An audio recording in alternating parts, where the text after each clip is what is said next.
It's Friday, July 8th, 2022. I'm Jackson Bird. Today, welcome to our accidental breakfast episode. First, how did orange juice become our go-to breakfast beverage of choice? Plus, Waffle House's in-house record label. And someone's been eating their Wheaties, how major sports tournaments are using AI to improve the game and the fan experience. Okay, I sort of broke with the theme on that last one, but nonetheless, here is some cool stuff for your ride home. Every cereal commercial shows a glass of it laid out on a table alongside a slice of toast and a dish of fruit as a part of a balanced breakfast. One brand recognized its presence on the breakfast table as so unquestionable, they created a toothpaste that wouldn't ruin the taste of it if you drank it right after brushing your teeth. Whether with pulp, added calcium, or a heavy pour of Prosecco, orange juice has been a staple of the Western breakfast for as long as any of us have been alive. But its inclusion as a go-to breakfast beverage is still relatively recent, at least in the history of the meal. And it may not surprise you to hear, its ubiquitous presence can be traced back to creative marketing agencies in the early 20th century. In the first few decades of the 20th century, while oranges themselves were quite popular, the only ways to get orange juice were to squeeze it yourself or buy it in a can. But canned orange juice, boiled and left on a shelf for weeks, was, as you might imagine, not too tasty, especially compared to juice that was freshly squeezed in your own kitchen. And according to historian Alyssa Hamilton, in 1930, only about a teaspoon of canned orange juice was consumed per person in the United States, compared to almost 19 pounds of straight-up oranges per person. So the cans weren't really selling. The first tide to change had to do with health-oriented marketing, a buzzy, lucrative market for hacks, hucksters, and pseudoscience experimentalists around the turn of the century. This is around the same era we got cornflakes from John Harvey Kellogg's intentionally bland and abstinence-encouraging food lab. But in the 1920s, it was all about vitamins. Advertisers, scientists, and the government alike warned about the ills of a vitamin-deficient diet. Biochemist Elmer McCollum went one step further, however, and stoked widespread fear about a condition called acidosis. A real condition marked by the presence of too much acid in the bloodstream. McCollum and others blew it out of proportion in the 20s, and also claimed it could be cured by eating lots of citrus fruit and lettuce. And while that might sound counterintuitive at first, orange juice and other citrus does actually turn into alkaline in the stomach, which decreases the acid in your stomach, leading to a better pH balance. So McCollum sort of got that right, but it got out of hand pretty quickly. Citrus producers and their advertisers had a field day inventing symptoms of untreated acidosis and saying that you could eat as many oranges as you wanted to cure it. A 2014 Atlantic article dug up a booklet about acidosis produced by Sunkist at the time that featured illustrations of people suffering from it, with captions like, quote, "Estelle seemed to lack vitality, didn't even make an effort to be entertaining, hence she did not attract the men." End quote. But with some orange juice, Estelle and the other fatigued and unappealing individuals in the booklet were suddenly perky, attractive, and ambitious workers. But like most fad health scares, it wasn't long before scientists debunked the whole thing, and marketers had to go back to their gold standard of vitamin deficiency. That lacking in vitamin C was a real concern, especially for troops abroad during World War II.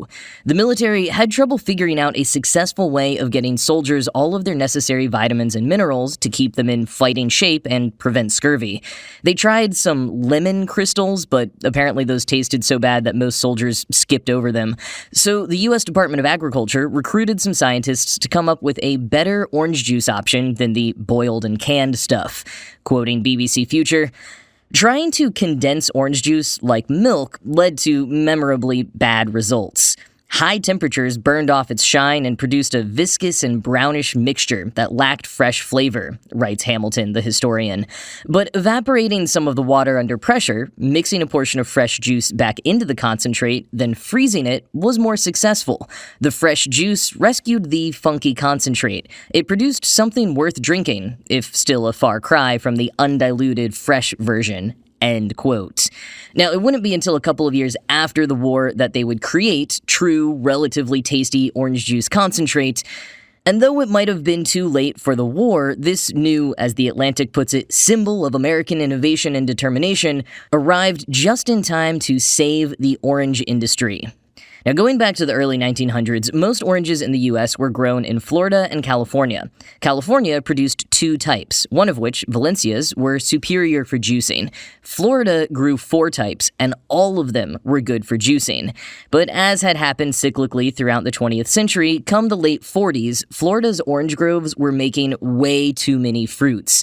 They needed somewhere for the oranges to go, and concentrated orange juice for the mass market was the perfect answer. Since the cans of frozen concentrate could sit in store shelves and home freezers for months on end and still be just as good once they were thawed and stirred, there was no worry about the oranges going bad before they got to the consumers.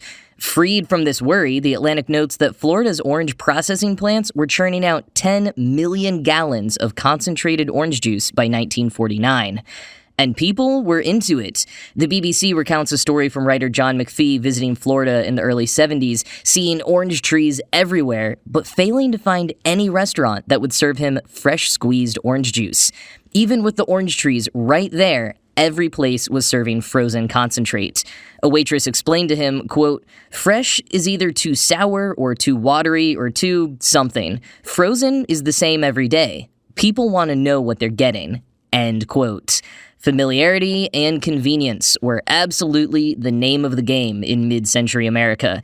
Canned, processed, powdered, concentrated, food underwent some strange evolutions in the 50s. I mean, there's a reason some of the wackier recipes and wackier ideas about what food would be like in the future mostly stem from that decade. With food evolving at such a whiplash pace, who was to say it wouldn't keep innovating with the same velocity? The FDA. That's who. By 1960, the U.S. Food and Drug Administration had started cracking down on a lot of processed foods and their claims about being fresh or natural, especially orange juice.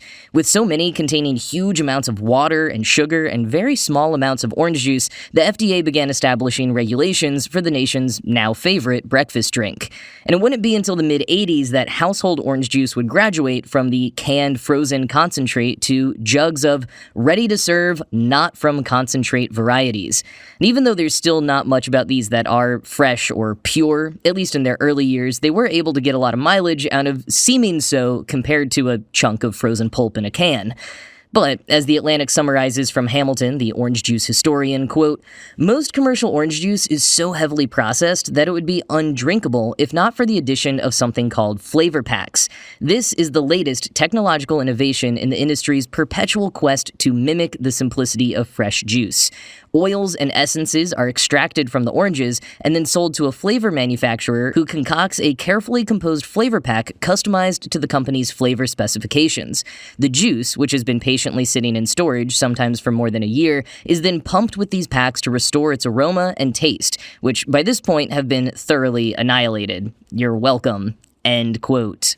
In 2014, when that Atlantic article was written, and shortly after Hamilton's book pulled back the curtain a bit on the dark side of orange juice, the industry seemed to be in trouble. Sales had been declining sharply for years as consumers became more aware of the misleading health benefits and particularly concerned about the huge amount of sugar in orange juice. But fast forward to March 2020, and orange juice sales saw a 70% year-over-year bump as people panic-bought groceries and focused on items associated with good health and immunity. And as the pandemic has gone on, immune boosting has become the new low-fat or organic buzzword being slapped on anything and everything. While orange juice sales are still declining every year, with the exception of 2020, it doesn't seem like the industry is anywhere close to going extinct. Despite the countless other options on the shelf, orange juice, for most Americans' breakfasts, is still their main squeeze.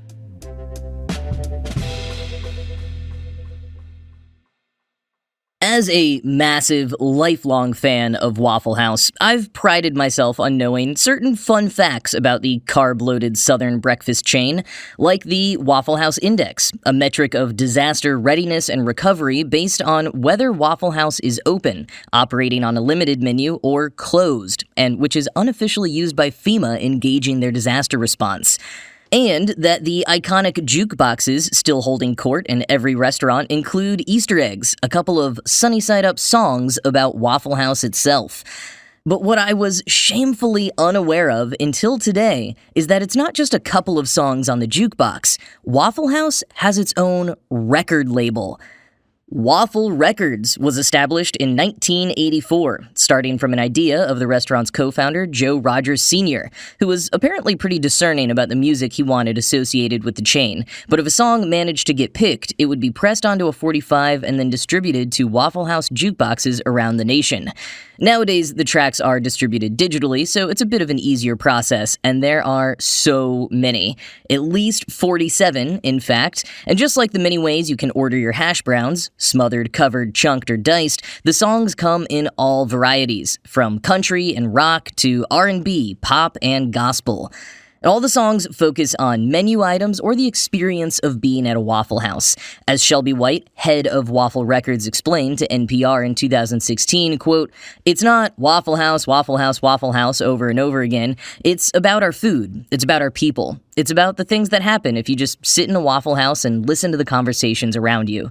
We try to represent all of that to some degree in the songs." End quote. Here's a listen to the very first song from 1984, performed by Mary Welch Rogers, Waffle House Family. Just say good morning. Good morning. The Waffle House way. I like it that way. We've got eggs any way you like them. 24 hours a day. Just come on in. Come on in. You'll see. We're gonna treat you like your family. Other songs from Waffle Records include the oldies "There Are Raisins in My Toast," the gospel "They're Cooking Up My Order," the folksy ballad "Life is Like a Cup of Coffee," a prog rock song from the perspective of a grill operator, and, of course, a Christmas single called "This Is the Night." It is so hard to pick a favorite, but here is a fun one. It is a pop-punk love song about the classic menu item Bert's Chili. Followed her and found the truth in the Waffle House corner booth. I said, what's he got that I ain't got? She said, here he comes now, and baby, he's hot. I can't tell you how much those words hurt. She said, baby, it's only Bert. It's only Bert.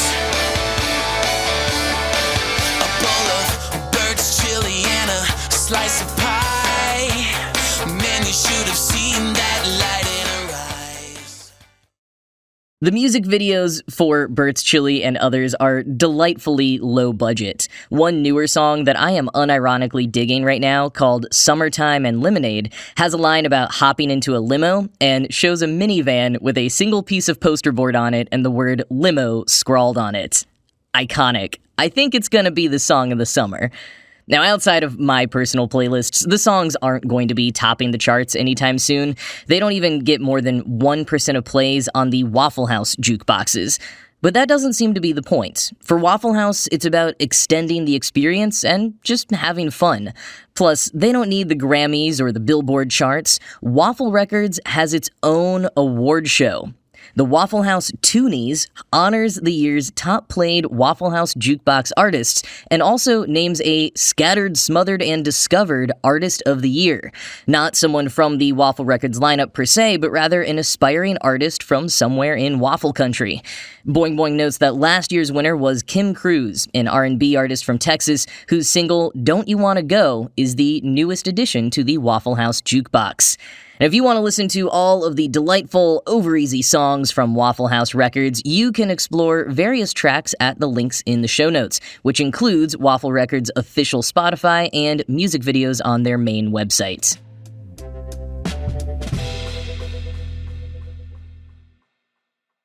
Talk about breakfast of champions. All right, that was actually a terrible segue. This segment is just going to be what it is. So yesterday, I talked about the burgeoning movement to develop sports leagues in space.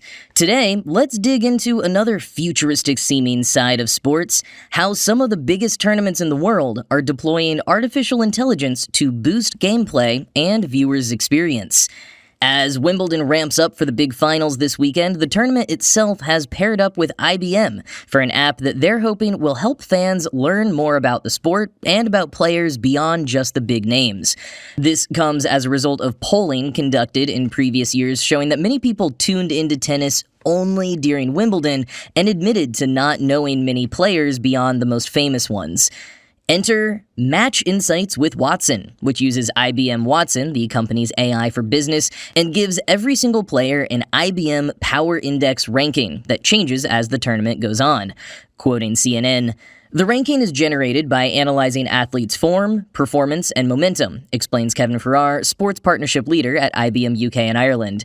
"Because it's updated daily, you can see players to watch, and it can start to identify potential upset alerts, all interesting to the fans," he explains.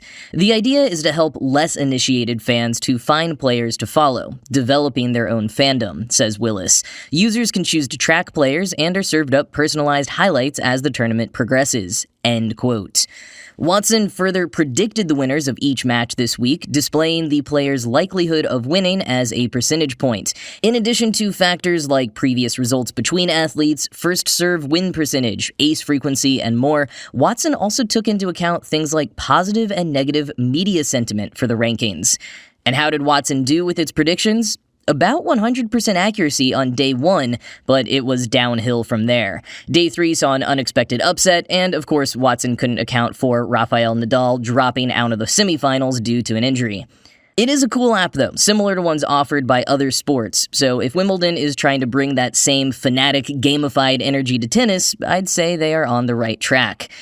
Meanwhile, FIFA is bringing AI to the pitch for the World Cup this November. They want to make sure there is no debate when it comes to offside calls by refs. Quoting Gizmodo, "Here's how it'll work. There will be 12 cameras installed underneath the roof of the stadium to track the ball across the field, as well as 29 data points of each individual player, including all relevant limbs and extremities. The camera will detect the positioning of the ball and the players at a rate of 50 times per second, calculating their exact position on the field. Through the collected data, the new system will provide an automated offside alert to video match officials inside the video operation room on whether or not a player was in an offside position.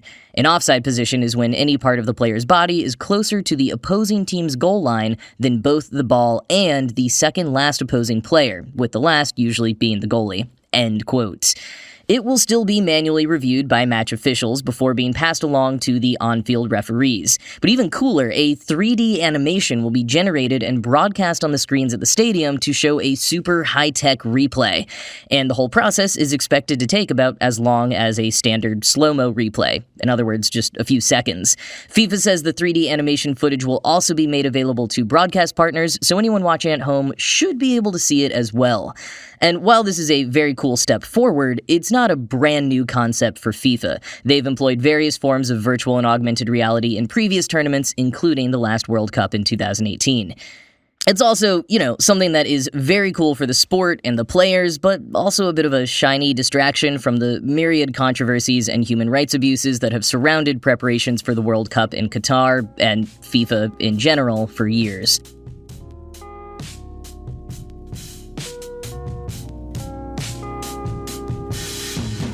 In other non-breakfast news, Beyoncé has just made music history again. Her single Break My Soul off her upcoming album Renaissance has just moved up to number 7 on the US Billboard Hot 100 charts, making her the first woman and only third person ever to have at least 20 top 10 hits as a soloist and 10 or more top 10 hits as a member of a group, having gotten 10 top 10 hits as part of Destiny's Child. The only others in this elite club are Paul McCartney and the late Michael Jackson. You know what they say, it's Beyoncé's world and we're just living in it. And in other news, don't forget that Tuesday the 12th is the big day. That is when NASA will be releasing the first full-color images from the James Webb Space Telescope. You can watch a live stream of the image release event starting at 10:30 a.m. Eastern Time at the NASA link in the show notes, or just hit up pretty much anywhere on the internet shortly after that to see all the images in their mind-shattering glory. But that is it from me for this week. This show was produced by Ride Home Media. I'm Jackson Bird, and I will talk to you again on Monday.